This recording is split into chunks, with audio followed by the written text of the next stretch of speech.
Back in 1946, the world was a very different place. Back then, leaders, generals, and kings ran the world on gut instinct and raw power. But let me tell you the hard truth. That era is dead. We aren't living in the age of gut feelings anymore. We are living in the age of behavioral science and data. Today, the world isn't being run by the people who shout the loudest. It's being run by those who know how to quietly, systematically influence the human mind. We are living in the golden age of psychological manipulation. Today, we are decoding a masterpiece, Robert Cialdini's Persuasion. This is the dark psychology that the world's top 1% use to get exactly what they want. When Cialdini's first book came out in 1984, the world wasn't ready. They basically ignored it. But then, a massive shift happened. People realized that human behavior isn't random. It can be hacked. Most people think you need to be a silver-tongued orator to influence someone. Wrong. The real game is won before you even open your mouth. It's all about what you do before you make your pitch to ensure the other person is already programmed to say yes. This is the blueprint for planting ideas, but I have a warning.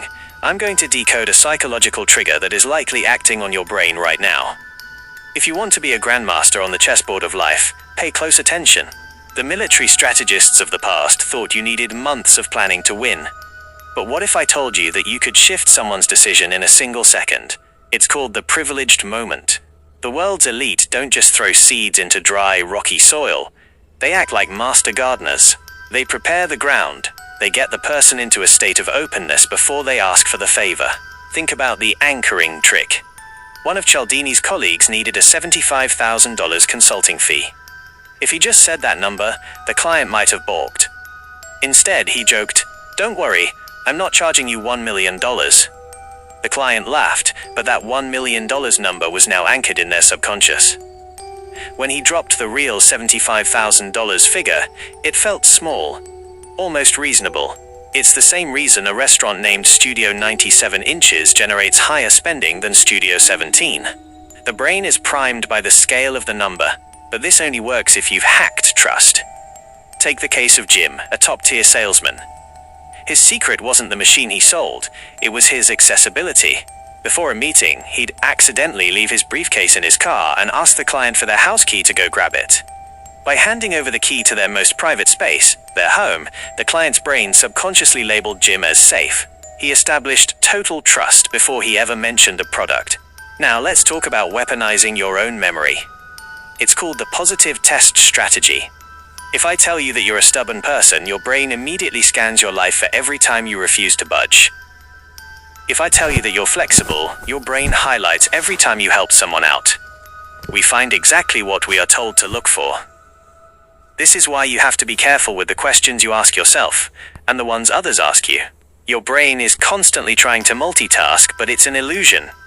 We suffer from the attentional blink, a microsecond where your brain literally goes blind while switching between two pieces of information. The best manipulators strike during that exact blink. They don't tell you what to think. They control what you think about. If you want to be a high-value character, use the Zeigarnik effect. We are obsessed with unfinished business.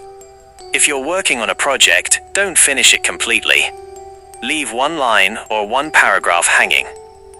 Your brain will crave that closure, making you incredibly productive the moment you sit back down. Finally, remember the 7 pillars of influence. Reciprocity, give first. Liking, find common ground. Social proof, people follow the crowd. Authority, own your expertise. Scarcity, the fear of missing out. Consistency, get a small yes first. And unity, treat them as part of your family. When you speak the language of the human brain, you aren't just communicating, you're programming. Now that you know the code, how will you use it? Drop a comment below if you've ever felt these triggers working on you.